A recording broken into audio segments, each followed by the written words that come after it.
When we're on. Hey, we're live talking to Becky. Hey, Becky, how you doing? I'm doing great, Gary. It's nice to be here. Okay, we're kind of winging it. You know, we had technical problems, both of us, and now hopefully this will go glitch free, not like yesterday with Joe, but I think Joe's interview came out pretty good, even though Mhm. we only captured the second half. I know today's is gonna be good. So let's just launch right into it. Okay. So Becky, my first question I ask everybody is, hey, what were you doing at the time, and what attracted you Mhm. to the guru? Okay.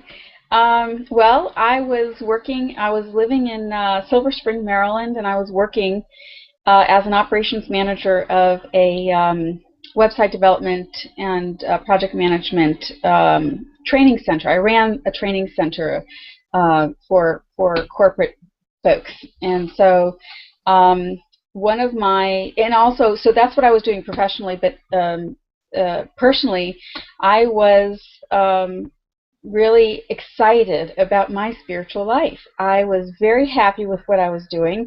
I had uh, figured out that I really wanted to become a unity minister. And so there were certain classes that I had to take at the church that I was attending um, before I could be enrolled in actual ministerial school. Uh, and so I was in the process of doing all those classes, and I was having a great time. I was excited. It was wonderful, and I felt purpose, and all this other good stuff. And I wasn't looking for any guru.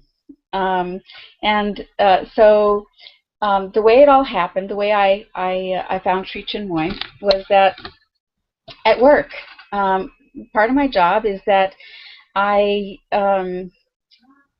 I order the materials for all of the classes that we do. We have computer labs and stuff like that. And so one of the classes required a certain manual. I think it was Corel Draw, I think. But where we got our manuals was from RetLab Graphics, which is Pradhan's company. And so here I am, calling Pradhan to order these manuals, and I'm very spiritually oriented, meditate every day, all that stuff. And then, of course, Pradhan's Pradhan, and so he talks very easily to people, and I talk very easily to people, and so it was just a really natural conversation. We didn't talk about Sri Chinmoy at all. We just had a nice, pleasant conversation on spiritual stuff, and he just, not to mention the fact that we ordered the books that I needed. And then he ended the conversation saying, "You'll find something in the mail." And so I thought, okay, it better be those books I ordered. No, just kidding. So anyway, a few weeks later, I was in my office, which is completely open to the rest of the office, to everybody else. And I get this package, and I just kind of rip it open, and I shake it out, and this book falls into my hand, and it was the Wings of Joy by Sri Chinmoy. And I just literally this experience was one of the most powerful of my life. And so any words that I use to describe this really don't measure up to what this experience truly was for me. But anyway, I'm looking at this book in my hand, and I feel actual, amazing, palpable, overwhelming love emanating from this book to me. It wasn't just emanating out from the book aimlessly. It was literally this overwhelming sense of love was truly just directed straight at me and my heart. And it just overwhelmed me. I just started to cry. I was in my office, and I was shrinking down in my chair, hoping to heck nobody saw me, because I was completely embarrassed about this. And and also, by the way, I'd been a professional psychic also at this point, so I did that part time. And so I have experiences with things like this, but this was so overwhelming, and I looked around and I was thinking, God, you know, I hope nobody sees me, and this is so amazing, but even I'm having a hard time believing that this book is sending me this much love. Wow. And so then, I'm just trying to avoid being seen, shrinking down as low as I can, underneath the barrier around me. And so at that point, I turned the book over. Oh, I forgot a very vital point to the story. Before I go on, I have to step back for a moment.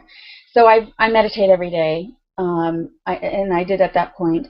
And about 3 or 4 months before this particular experience happened, I was meditating, my usual meditation, and then the next thing I know is in my mind's eye, I see myself in this incredibly beautiful, lush garden, full of life and vitality and just amazing, stuff, beauty and everything else. And in this garden was this amazingly gorgeous and strong and steady and just sturdy stone bench. Nothing could move this bench. And I found myself sitting on this bench, and I saw in my meditation a man come and sit next to me on this bench. And so when I would look at this man, in his face, in his eyes, I saw truly every divine quality that I could list. Love, humor, compassion, intelligence, you name it, whatever, all of the divine qualities that you can even think of. I literally sat there trying to name every one and look at him and say, wow, he embodies all of this stuff. And so in this meditation, we didn't talk to each other. We just communicated silently with each other, just looking at each other in our eyes. And so as that happened, it was just this joy filled my heart in these meditations. And so that's and so this meditation happened for 3 or 4 months straight, every single day, until this experience. Wow. And until the wait, let me just be clear here. You had this experience, ongoing experience every day until you had that book drop out. Mm-hmm. Until then, you had never heard of Sri Chinmoy. Who was the guy? Who was the man in the experience? Was it Sri Chinmoy? Well, so I looked at the book, and after I couldn't see anymore, I wiped my eyes, and then I turned the book over, and I saw Sri Chinmoy's picture on the back of the book, and I thought, oh my God. Actually, I thought, holy shit. But that's another thing. hey, we've all had those holy shit moments, I'll tell you. But that's a good one. It was a good one. Right. And so I was just like completely and utterly blown away. Was it the same guy? Well, wait, was it the same guy? It was the same guy. It was the same face. It was the same eyes. It was the same smile. It was the same demeanor. It was the same everything about the man in my meditations was this man in this picture. I had no idea that the man that I was meditating with was real, was an actual live human being. I had no clue. Okay, stop. Now I have to say it. I have to say it. Holy shit. Holy shit. Holy shit. Really. Now, okay, now let's pause and gather where we are. Mm-hmm.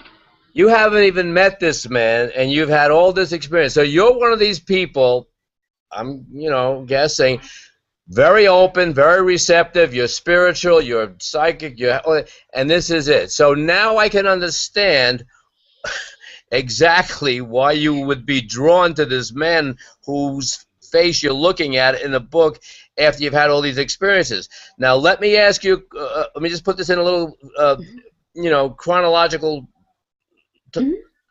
frame. What year is this? Okay, this is 2000. Oh, I'm sorry. No.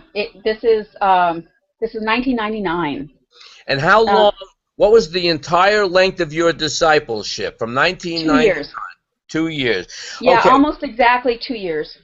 so let me ask you a very pointed question, and that is, it's clear to me now why you became a disciple. I would too, by the way. I mean, my experience was one, and I think it's pretty typical, where I saw the guy and said, well, maybe he's got something going, and I was kind of gradually drawn in. But you were drawn in even before you met him. That's remarkable.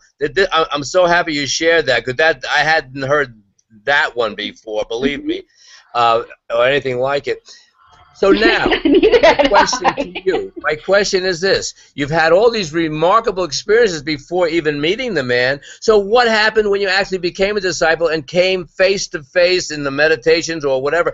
Describe your disciple experience now. This is the pre-disciple experience is pretty amazing. Now let's go to the disciple experience.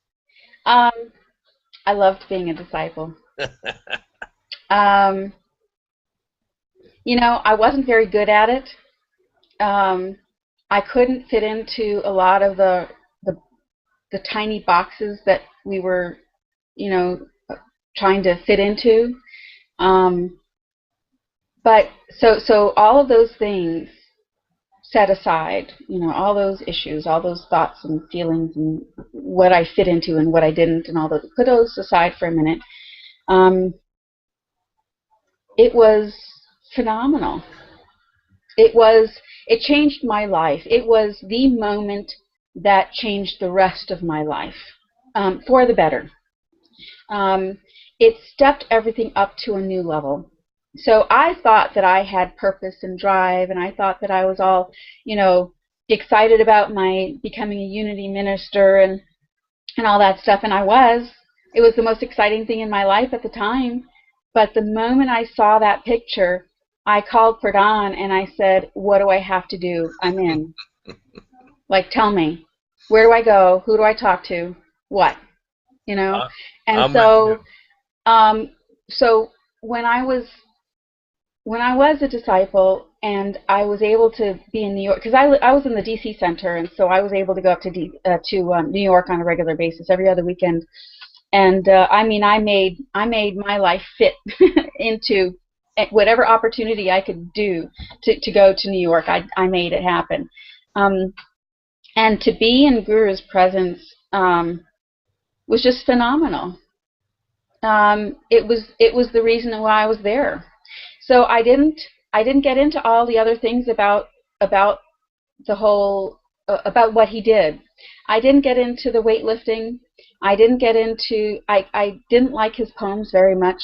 I didn't really like his artwork very much. I loved the birds, though. I loved the birds.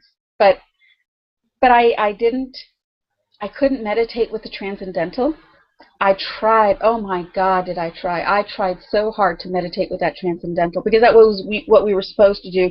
And I was so eager, and I was so earnest, and I was so wanting desperately to really be the best disciple that I could be. But the only thing that I really had that made me a disciple of any worth or whatever is that I could meditate with him when I was in his presence. My life just sort of exploded. My inner life, my spiritual life. It was every time I saw him and every time I meditated with him, it was just this awakening experience. It was very, very deep. It was very open. It was amazing and phenomenal, and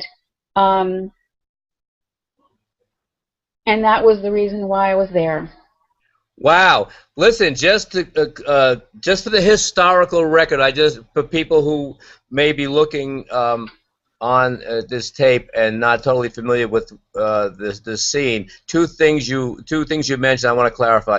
When you said the birds, these are little birds that Sri Chinmoy drew. They're called soul birds. I think they were called soul birds, and he would draw them, and they had a very special spiritual significance, which we don't need to go into. But okay, yeah. That was the birds. The other thing, and I think this came up in the Yoga Loy interview, the transcendental picture is probably the one thing that every disciple is told to do. Every disciple does. Hmm. Sri Chinmoy Guru took a picture in, I don't know, 1966. Sarma took it. It became known as the Transcendental. Supposedly, that Hmm. picture caught him when he was in his highest consciousness, as he described it, his transcendental consciousness. So we as disciples would sit there at our shrines with his picture there on the shrine, and we would concentrate and focus on that picture so as to enter into that very same consciousness. I guess some people would call it cosmic consciousness or Krishna consciousness or, you know, universal oneness, whatever it was, transcendental consciousness. So that was our main practice, and then we had our own individual things. So okay, so now you came in the center. You had all this you had all this thing going on for you, and so what was the really highlight of your life in the center? What was the big thing for you in the center? Being there, No, being a part of it. nothing specific, but just being there. But you didn't live in New York, right? You came to visit frequently. Okay.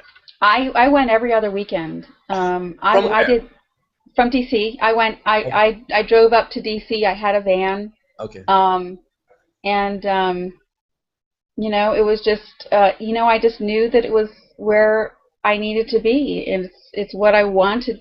It's the experience that was meant for me at the time, and I didn't doubt it.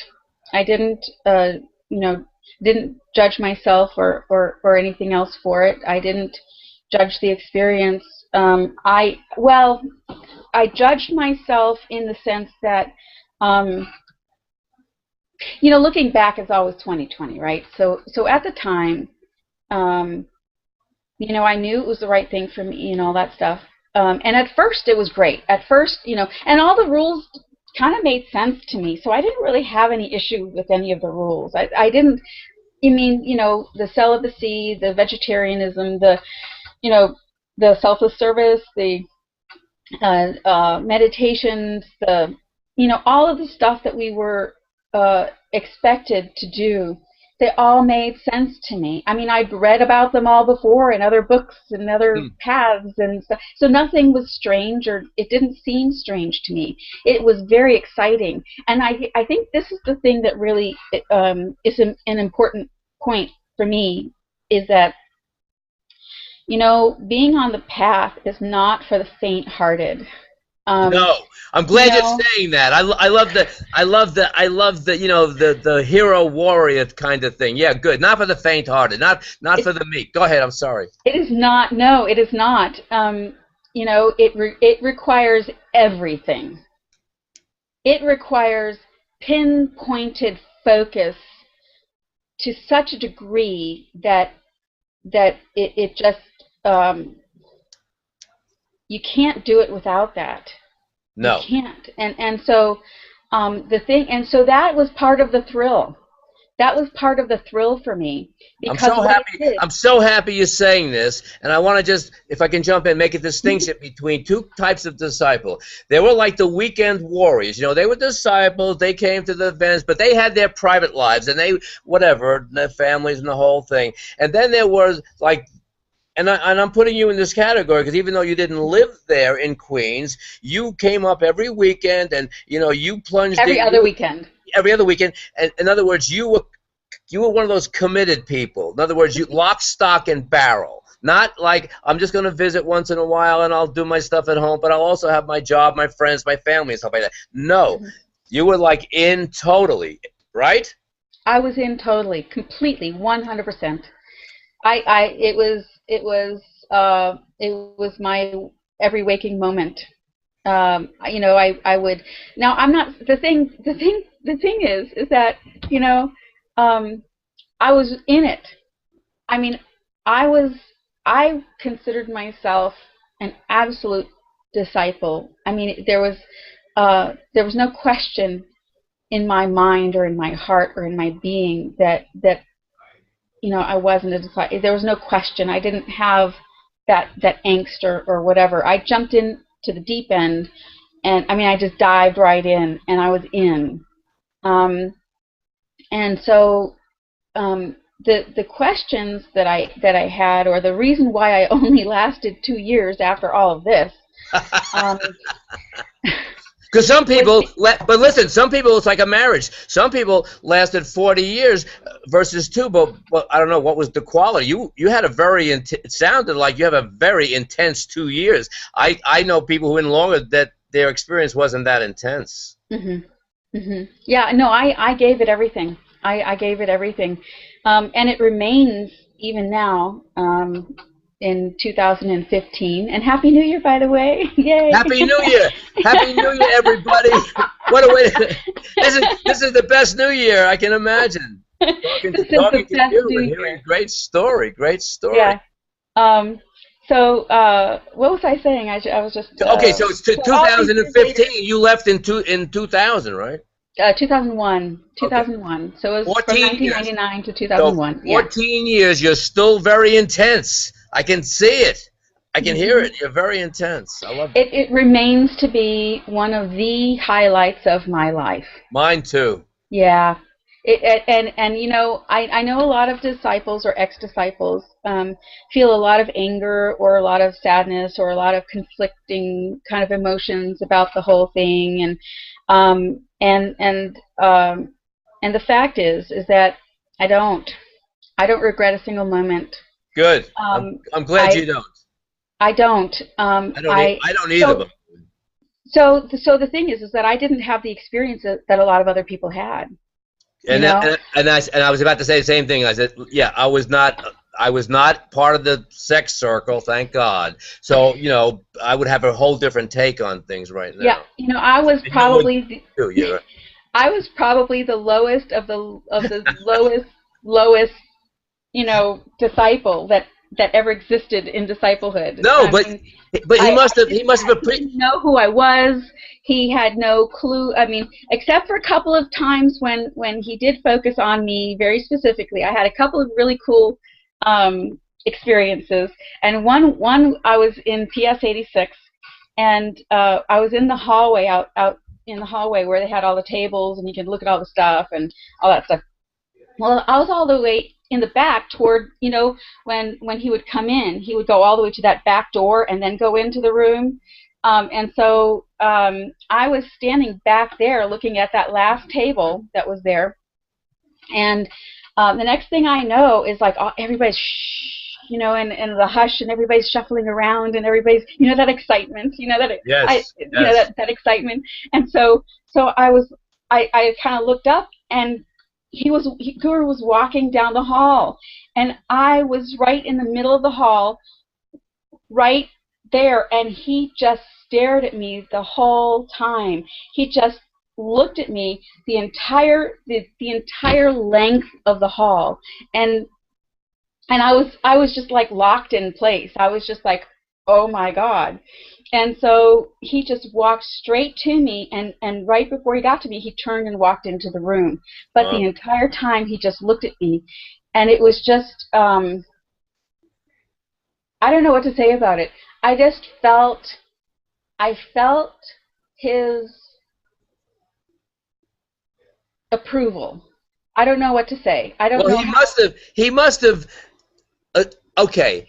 Assuming he had some kind of spiritual thing going on, and we certainly think he did, he must have known inwardly your devotion, even though you weren't too close in the outer sense, he must have had a sense of your real connection, even that thing before you met him with the book and the whole thing. So did you ever get a sense that he knew how connected you were inwardly, if not outwardly, paying a lot of attention? Stuff like that. So that was sort of the first experience I had. So again, I'm like, I didn't have any personal experience. He never spoke to me personally. I had one birthday where I was able to go up in front of him and get the flower and all that stuff.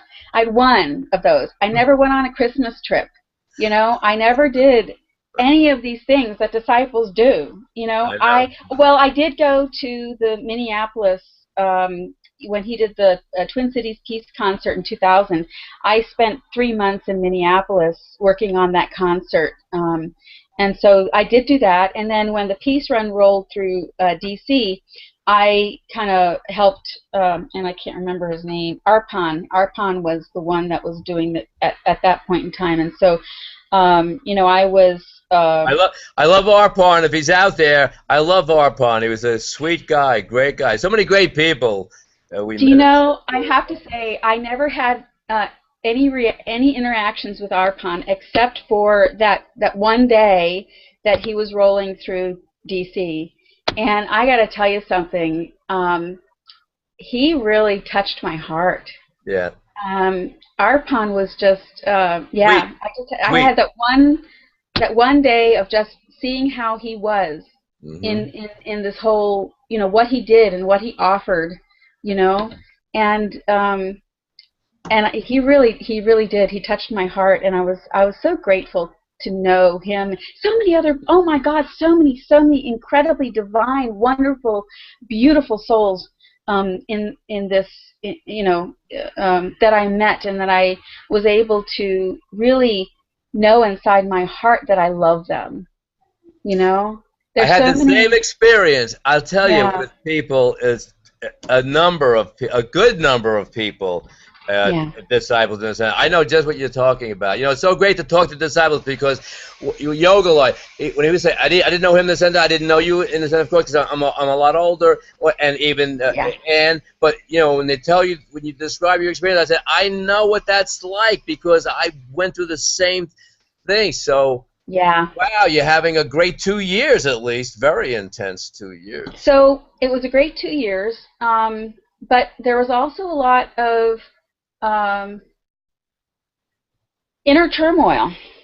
My life has not really any part of my life from childhood to now has really been all that easy.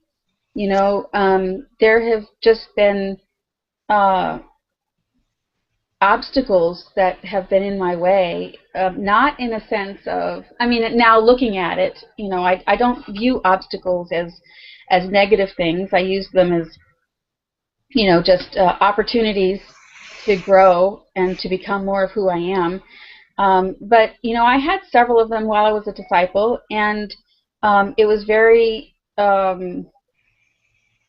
involved in the whole thing. It was all involved. It was all one thing. All the beautiful experiences that I had as a disciple, everything was interconnected with the different issues that I had in my life. It was all one kind of thing, and so that I had a lot of questions. I as connected as I was to him, and as much as I loved him, and I have to say that even knowing what I know today about who he is and how he became, and all the girls that suffered, through all of that really awful stuff. Um, there's still a part of my heart that where I can say that I love him. He gave me some things that nobody else could give me, and they came from him. And so, you know, I have to honor him for that. I can't honor him for the other things that he did, and for the harm he caused. I can't do that. Um, I can't. Um, but I can't deny that I benefited greatly from knowing him and from having that time with him. I can't deny that it is truly um, it really redirected my life into a greater knowing of myself and into just a deeper awareness of what life truly is and what it means. And I just wouldn't be who I am today if I did not have that experience with him. And because of that, I just cannot regret it. Even the hardships, even the questions, even the different things that I went through as a disciple, and afterwards, when I left the path, I was heartbroken. I mean, I was heartbroken leaving the path. And so Well, for folks who are listening to this that aren't involved in the Sri Chinmoy path or whatever. When I say the path, I'm talking about the Sri Chinmoy path. I'm not saying that this is the only path ever to be lived or anything. I'm just saying this. When I say the path, that's what I'm referring to. So just to clarify that, because I know Good. yeah. Yeah, good. Anyway. No, good point. Because don't forget, when we're making these videos for a record, historically, people will look at, hopefully, and get an insight into what life was like for disciples of Sri Chinmoy. So Yeah. everything we can clarify, that's a good clarification. I just want to add one thing. Boy, I can only say what amen to what you just said about the whole, how you feel in spite of all the bad news, and I can share that because I feel it, much the same way. Put it that way. Yeah. Much the Yeah. same way. There's always a piece of me that said, wow, I never had an experience like that. I never had a love like that. Never. Yeah. Ever. Yeah. Okay, it didn't last, but I'm saying when it was going on, that bhakti thing, that devotional thing, there's no love like that. It's There's no love not like a that. romantic thing. It's not a sexual thing. It's a divine thing. And I'll tell you, it's just like you, boy. That put a mark on me, changed my whole life, and I'm so happy for that experience. And again, I'm not taking anything away from, as you say, the girls, because we call them girls, and they were girls. Even though they were 30 or 20 or whatever. Anyway, I'm not taking away anything from their trauma, and I'm living with Anne, who was very, very traumatized by that experience. So I'm not unaware of that. But at the same time, what we have is our own experience, and my experience. I'm totally with you on that. So why did you leave? Okay, the big question. I had to, because I didn't feel authentically myself. Well, there were a couple of reasons. One is another amazing experience that was it was traumatic for me, but it was on the same level of getting that book and feeling that love. And so. But before I get to that experience, I wanted to say that I believed I was really into the vegetarianism and the celibacy and all of the self-service and all, but I felt alone on the path a lot of the times because there wasn't anybody to talk to. Because on the path, you had to really honor each other's paths, each other's experience. And so the thing about living a life that is so devoted, like this one required, is that you had to. How do I word this? You had to stay focused, and anything that took your focus away from the devotion, from the surrender, from the love, from that absolute complete dedication to this, and the fact is that life happens. We're human. We're in this human body. We have human functions. We have, we live in a physical world, in a society. I mean, all of these things, they affect us, and so we have to honor those things. And so, but the thing is, like the celibacy thing. I believed in it. I thought it was a great idea. I tried my best. It is a nice idea. It is a nice idea. I couldn't do it. I just couldn't do it. But the other thing is, but there's an explanation to that. It's not just that I just wanted to go out and have sex. It wasn't like that.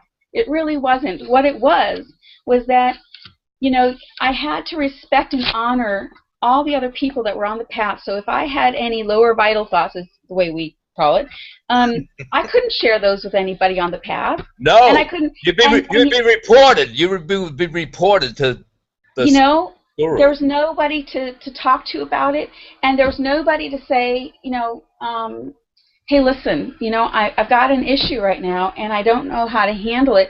I really want to be able to handle it. I really want to be able to use this energy so that I can focus it on the path, on my spiritual path here in the center. I want to be able to focus it there.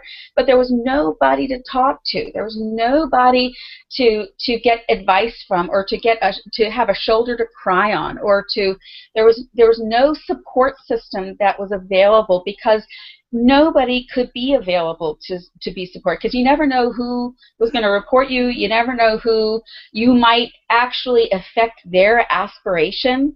Like if you admitted that you had some lower vital thoughts and then you talked to them about it, and then they were like, oh, well, she has lower vital thoughts. I have lower vital. Oh, now I can start experiencing those more fully, as opposed to concentrating on my aspiration on the path. And so then, you've got these things. You can't do it because you're damned if you do and you're damned if you don't, and so there was just no support available. And so that was lonely. It was isolating. And it was a path of denial. It was absolutely, and it's so ironic, because so much of the sex or lower vital activity, which was that a code name for sex, was going on with the guru and all the girls, and yet the disciples didn't know about it or weren't involved in that. It was like denying your own sexuality. You're right. You wouldn't talk about it because you'd get reported, or you're afraid of infecting somebody else with lower vital thoughts. It was like, there was such a contradiction there, in spite of all the wonderful things that was going on in other ways, as we've described. But yeah, I see what you say. Yeah, you had to deny basically your humanity. Hey, we're human. We're not monks. And so it was the isolation that got me. It wasn't, if I had somebody to talk to, if I had somebody to be like a mentor or something like that, who played the mentor role, and I could go to them and say, listen, these are the issues that I'm dealing with, and these are the, how do I do this? How do I stay on the path, and righteously so? And I use that word in the highest sense, righteously, but righteously so, stay on the path, and really allow the denial of the lower vital, but in such a way that you actually utilize that energy for spiritual purposes. There's a way to deny one thing, but then be able to express it in another way successfully. But then there's a way that you deny that, but you can't go there either, and so you just end up blowing up at some point. And so if I'd had some kind of support for that, I doubt seriously that I would be off the path. I'd probably still be on the path, because I loved it so much. And so it was just a matter of you couldn't take it anymore. Because, by the way, the path was not, and the center was not set up to have any mentoring. There was nobody to be between you and the guru. And there was no, now there was some mentoring going on, girl to girl kind of thing, but that was in a different kind of mentoring. But really, what you're talking about, there was no mentoring. It was just like you had to work your own stuff out inwardly, supposedly. You sit there by myself at the shrine, on my own. Keep focusing on the picture, and throwing, because he would say, "Oh, throw all your lower vital thoughts into me, either during the meditations or during the picture." I guess we all did, because he sure as heck had them, didn't he? But anyway. Well, he was supposed to. Well, wait. He was supposed to transmute them. He was supposed to take them, and I heard him say this. He'll take your impurity and he'll throw it into the cosmic consciousness to dissolve them. But I think he kept a few. From what I hear. But anyway. And he had his own anyway. He had his own going on. But anyway, okay, so. So that was one thing. So I ended up. So what happened for me is I ended up having a friends with benefit relationship with somebody who was not on the path. I couldn't do that to anybody else on the path. Right. But with somebody who was not on the path, and I felt guilty, and I felt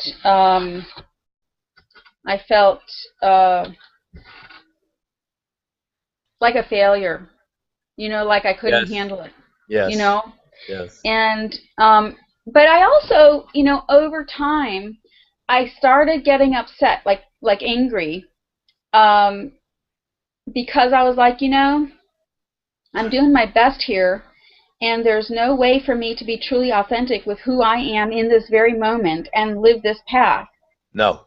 I started to get, just really sort of upset with the fact that there was just no way to truly be who I am, because who I am just doesn't fit into the box.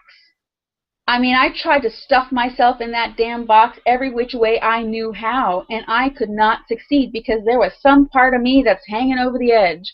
And it just finally, I couldn't take that. It didn't feel authentic to me. And there was this part of me, as much as I believed in all these things that we were supposed to do. I mean, I actually believed in all this stuff.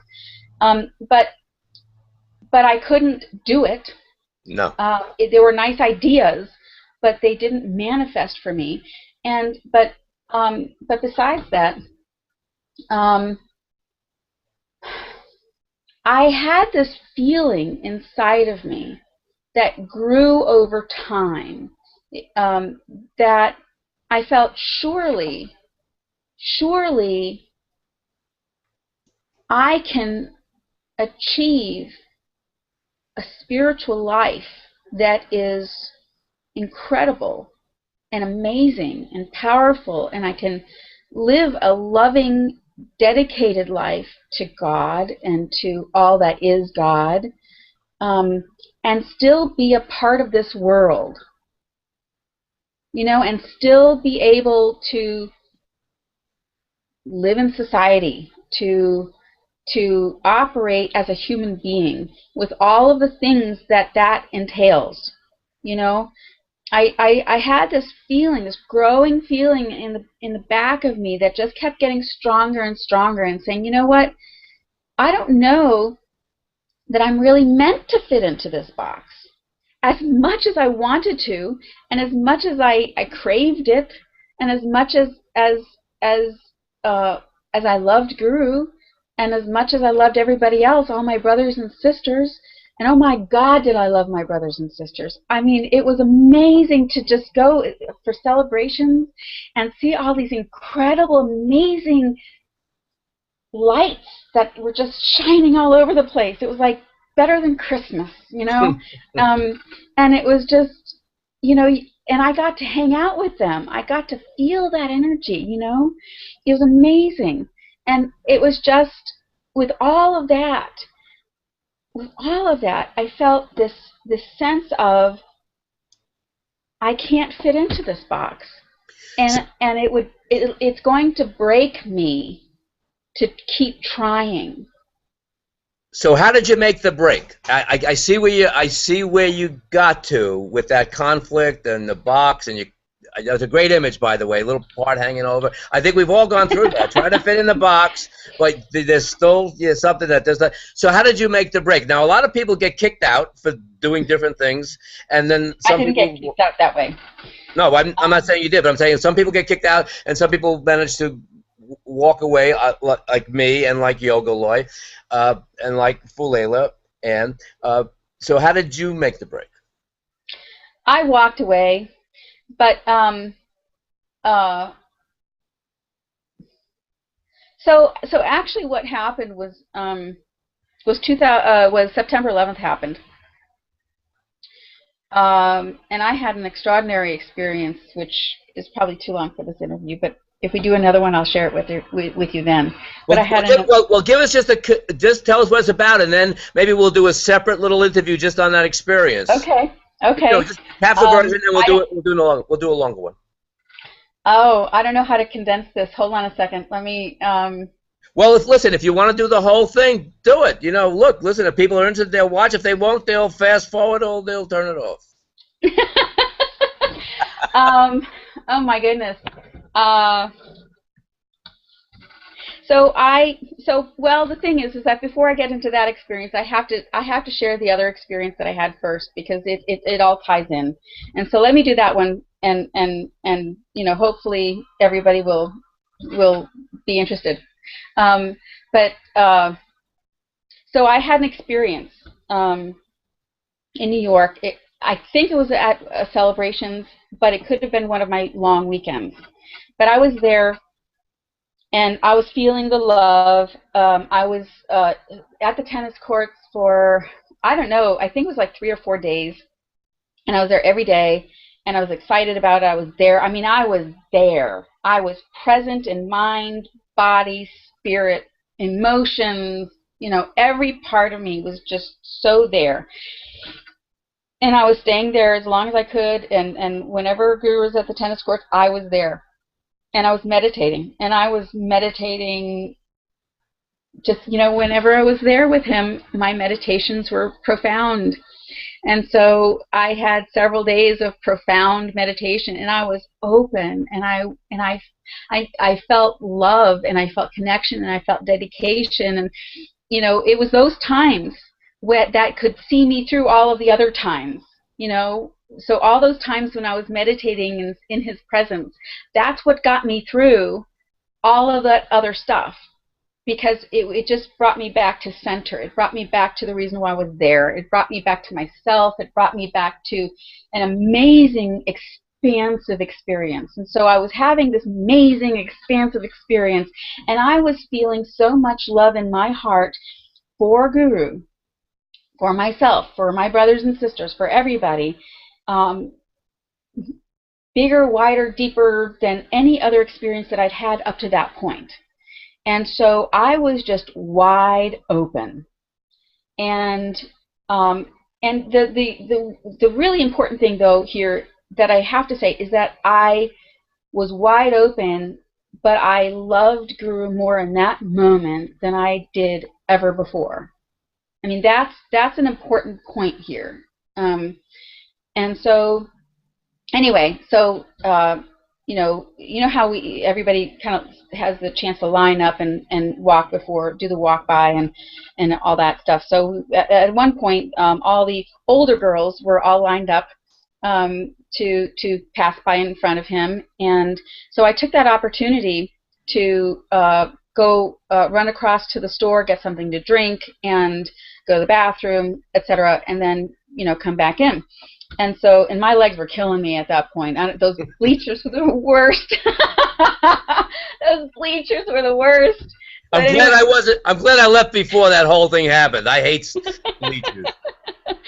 The bleachers were killer. But anyway, so he was down there on his podium thing, or his elevated place, and the girls were lined up, and I was walking out. I was at the gate of the tennis court, and I was very devotional. I had my hands, and I turned around and I looked, for one last adoring glimpse of my Guru before I walked out, and feeling all that love, and just, and as I turned to swing to look back, Guru was here and the gate was here. So as I turned back to go out to the gate, I swung past. I had my gaze was swinging past the line of girls that were in front of him, and one of the girls, she had long brown hair that if it were cut short, it would have been really curly, but because of the length of it, it was just wavy.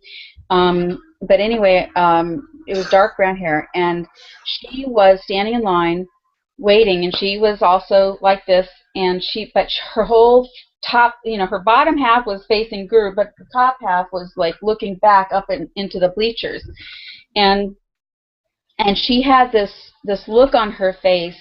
Well, I saw the look on her face after I caught her, but she was looking back, and I was swinging this way, and we caught each other's gaze. I mean, we caught each other's eyes, and we locked for like a split second.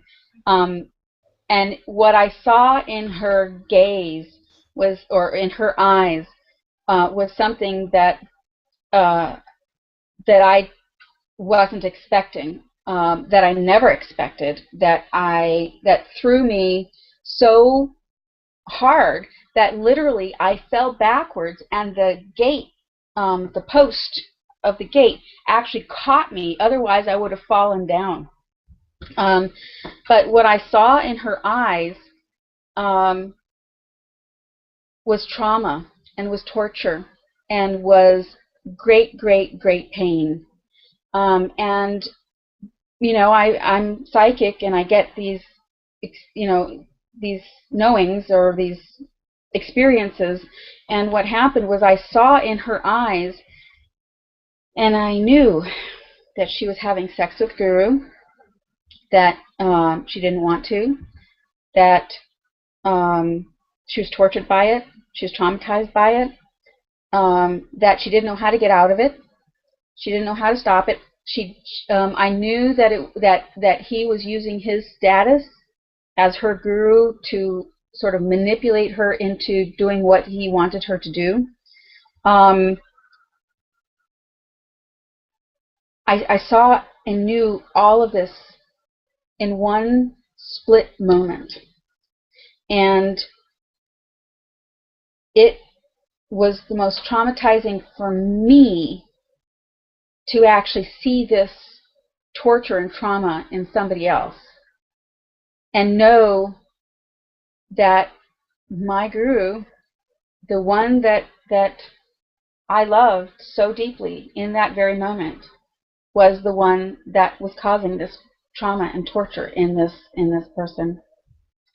And she saw, what was amazing to me was that the girl, as we locked our gazes, she saw that I saw, and she immediately just, flipped around, and she just looked forward, and she looked down, and she was like hiding her eyes, and I just kind of stumbled out of the gate, and I just I was in shock. That was the last thing that I ever I never thought about him in any kind of sexual way. I never thought about him having sex with anybody. It was never anything in my consciousness. It was never anything that I ever thought of or wanted to think about, or it was just nothing. It was such a shock to go there at all, and I did not want that information. That's the thing that was really important. I did not want that information. I did not want to know that. I didn't. It just blew me away. It just blew everything that I was doing away. It was just it was. I loved being a disciple. I wanted to be a disciple. So at that point, you knew you couldn't be a disciple anymore. Is that, or did it take some time? No, actually, no. I was actually in shock for a while. I went out and I sat on that brick wall, or that stone wall across the street, and I just had to. I knew I had to go in there to get my stuff eventually, but I think, and I sat there for a while, just numb and just kind of trying to figure it all out, and just kind of just processing it, what happened. It's kind of like a car accident, like being thrown from the vehicle and you're lying on the side of the road and you're just like laying there, and like you just got smashed up, and so, it just, and the thing that really, and I know a lot of people don't really understand what I'm about to say. I know a few other disciples that I've taught, I've ex-disciples that I've shared this part of the story with. They don't understand how this could happen. But what happened for me is that I forgot about that I had that experience. I don't exactly know how. I want to say something about that. I have heard stories just like this. I don't mean this the content, but where disciples forget key things, and that's not unusual. Now, why that is Guru blocking that part of the mind? That was one of the disciples. I think Guru blocked part of my mind. I don't know. I have no idea. But you're not alone in having that experience. That experience of forgetting a key thing. How could you forget that? But you did. There's something going on there, but you're not alone with that. I think what happened for me was that I was so open. And I think my openness is what caused me to actually have the experience. Because I don't think if I was that open, I wouldn't have been able to see it.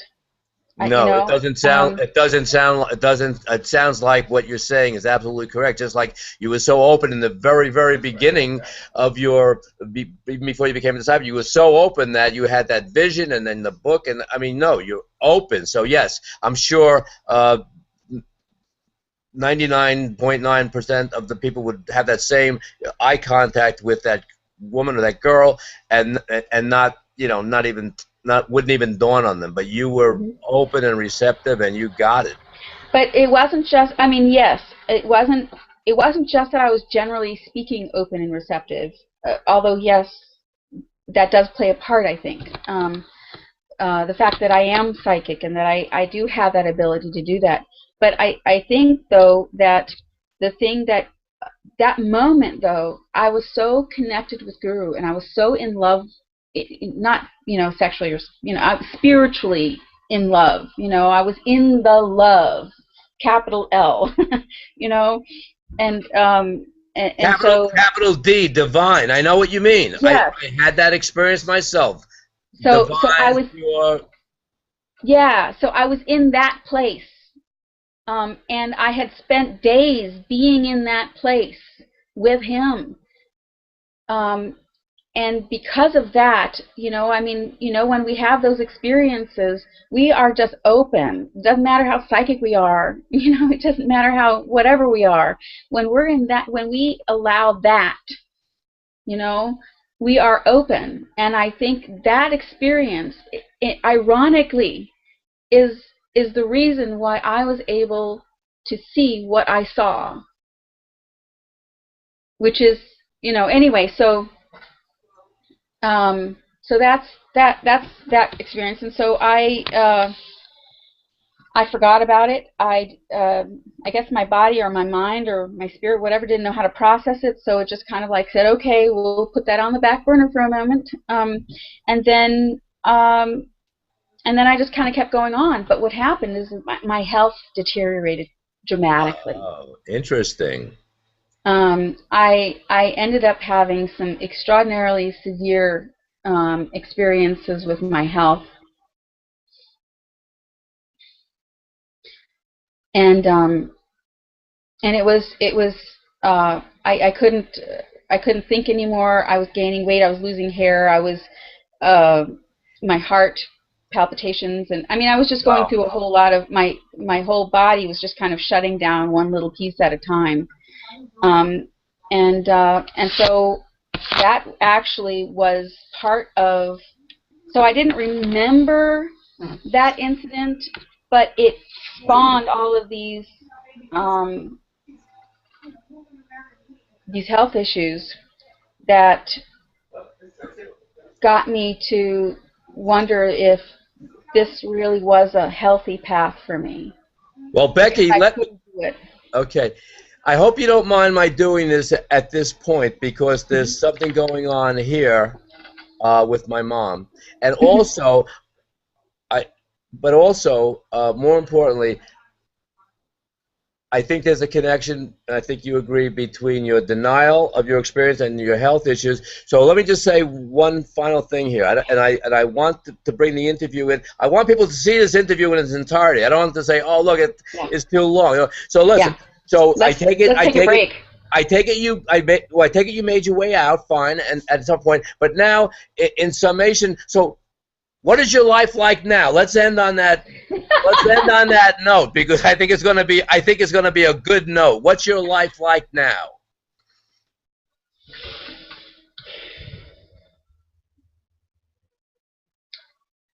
It's the same path that was always the major path for me, which is love and authenticity.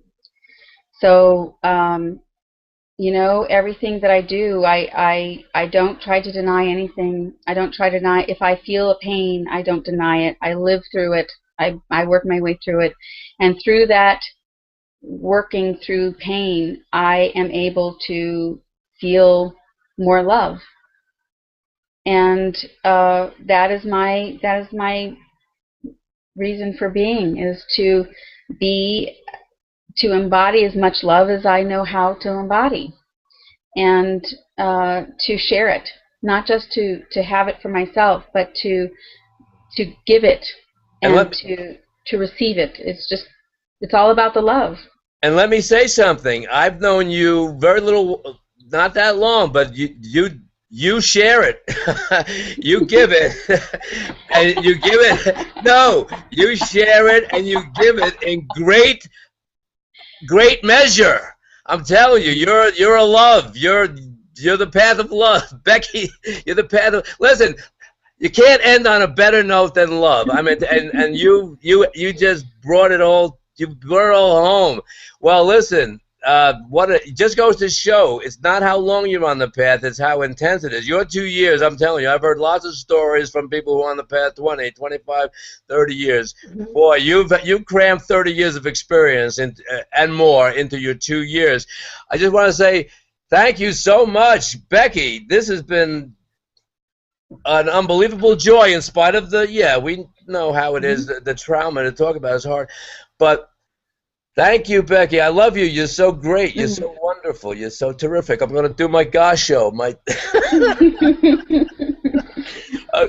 love you too, Gary. You're awesome, and I wish you the best. I hope that whatever's happening with your mom is going to work out for the highest and best. I think it's winding down even maybe today. That's why I got to go. But you know what? It's still all good. She's had a great life. I have a great life. You have a great life. It's a great life. It is. It is. And it's all about the love if we let it be. You know, that's it. You know, say that again. I want to end it right on that note. You say that again. It's all about the love if we just let it be. Amen. Okay, yeah. Becky, thanks so much, and I'll see you on YouTube. I'm going to watch this right away. Okay. All right. Bye-bye. Bye-bye.